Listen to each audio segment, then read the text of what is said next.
site stacks of nearly completed 155mm rounds at the factory site in Scranton, Pennsylvania. On February 1, here's best-kept secret of U.S. military aid to Ukraine. Most of the money is spent here in United States. That's right, the funds approved by lawmakers arm Ukraine do not go directly Ukraine, but are used to build new weapons in the United States or replace weapons sent Kiev from U.S. stockpiles. One analysis found that nearly 90% of the $68 billion in military and related aid Congress has approved since Russia invaded Ukraine has gone to Americans.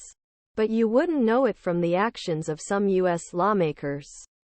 When Vance joined a United Auto Workers picket line at the Jeep assembly plant Toledo in October, he said he wanted to show some support for UAW workers his state.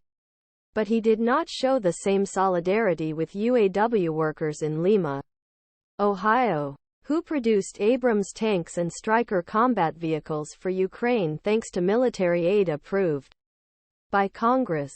Vance opposes Ukraine aid, as does Rep. Jim Jordan, whose House district includes Lima.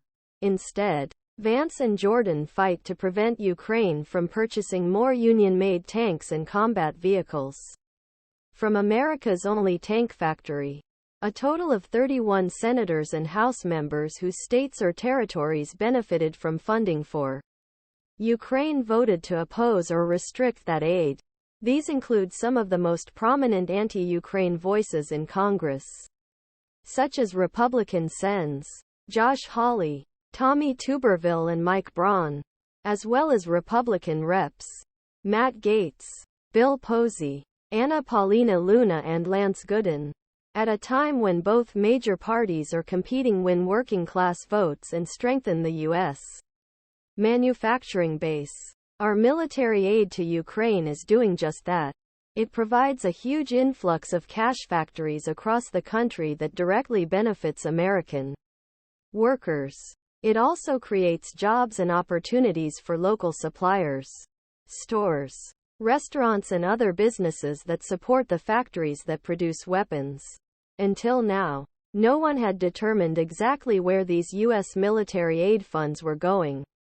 My colleagues at American Enterprise Institute, Clara Koos, Noah Burke, I have cataloged weapons systems produced in United States for Ukraine.